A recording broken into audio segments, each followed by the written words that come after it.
Everyone laughed when the single-dad farmer took the night shift no one wanted. The machines were broken, the system outdated. They thought he was just a desperate man trying to feed his kid. But by dawn, he'd quietly uncovered a $10 million mistake buried deep inside a digital system. And no one, not even the executives, saw it coming. His discovery didn't just fix a crisis. Changed his life. Before we dive in, drop a comment with where you're watching from, and don't forget to hit subscribe for more stories like this. Let's begin. Luke Harding's boots hit the wet gravel with a tired but steady thud. It was just past 10 p.m., and the cold night air carried a damp bitterness that stung the lungs. Floodlights flickered over the vast grain processing yard, casting long shadows that made everything look lonelier than it already was. The others had already gone. Some walked off the job in protest. Others just ghosted the site after weeks of faulty software and botched batch records. Machines misfired, digital logs made no sense, and the only thing management seemed good at was making promises they'd never keep. But Luke stayed. 37, quiet, a single father with lines under his eyes and worn denim that had seen more winters than most of the crew. He didn't complain. While others grumbled about wages, injuries, and layoffs, Luke stayed silent. He didn't talk much, never had to. His hands did all the speaking, rough, strong, honest. He grabbed the clipboard, barely legible from the rain. His name was the only one left on the night roster. Again. Harding. A voice crackled through the intercom above the warehouse door. You really taking that shift again? Luke pressed the button, his tone flat but resolute. Someone's got to. Inside, the terminal room buzzed with outdated screens and a humming processor that sounded like it was begging for retirement. The company had promised a full software overhaul a year ago. Never came. Everything still ran on patchy code, flickering monitors, and blind faith. Luke hung his coat and sat in the creaky steel chair. The logs for batch 402 were already up. Output metrics blinked across the dusty screen, but something wasn't right. Again.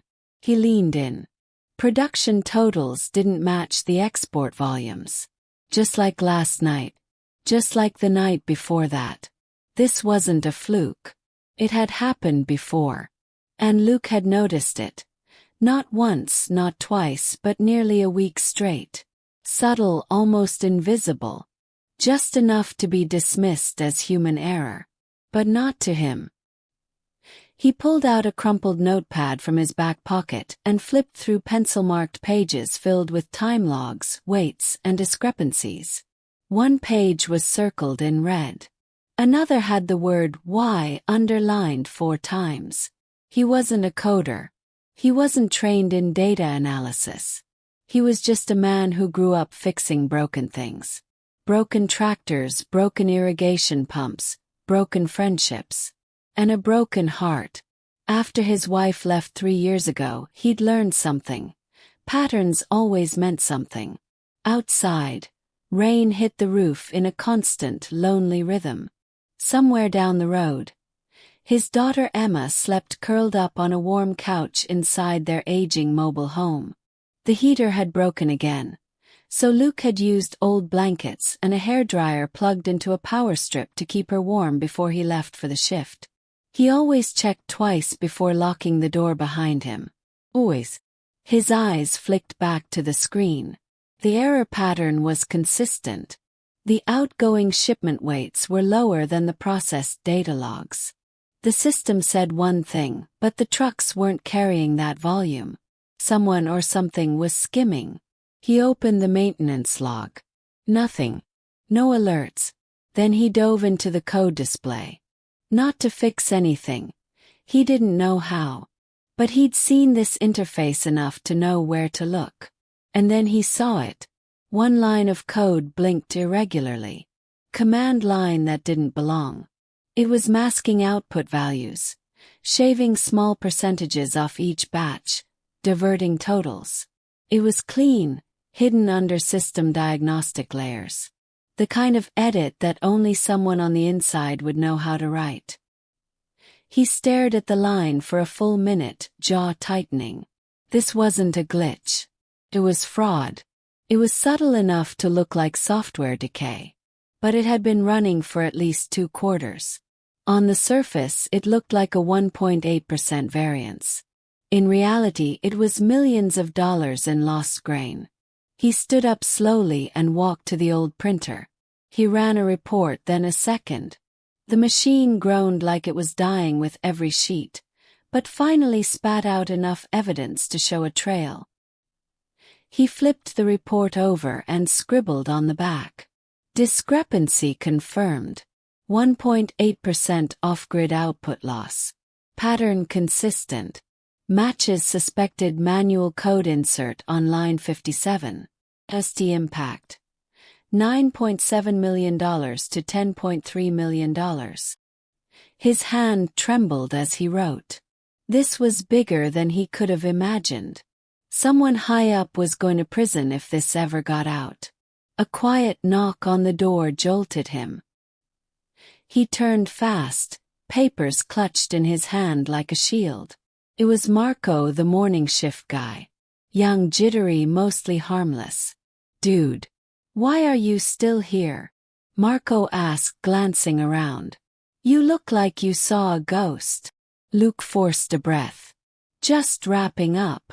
Marco squinted at the report in his hands.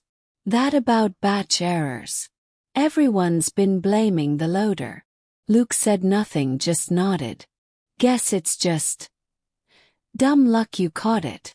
He didn't respond. He never believed in dumb luck.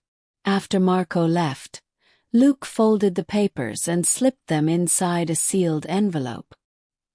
He placed it in his locker, behind a worn photo of Emma in her Halloween costume, bat wings and all. The sky was pale gray by the time he walked out. Mud splashed at his boots. A crow perched on a wire watched him pass like it knew something he didn't. His truck coughed to life, the windshield fogging almost instantly. He thought about what to do next. Go to HR. Risk it getting buried. Report it to the executive team. Would they believe him? Would they think he planted it? Then a darker thought came. What if they already knew?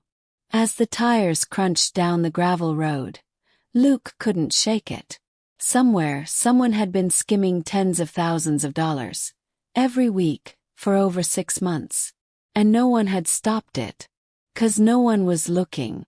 No one but a single dad farmer who just wanted to feed his daughter and fix broken things. And tomorrow night he'd come back to that shift again. But this time he wouldn't be fixing grain. He'd be uncovering the truth. Luke didn't sleep that day. After dropping Emma off at her neighbor's trailer for the morning, a retired nurse named Bev who always had tea and warm muffins, he drove straight to the town library. Their internet was slow, but it was steady and quiet. He didn't want to involve the company just yet. Not without understanding exactly what he had found. It didn't take long for him to realize he was in over his head. The code logs made sense in structure but not in language.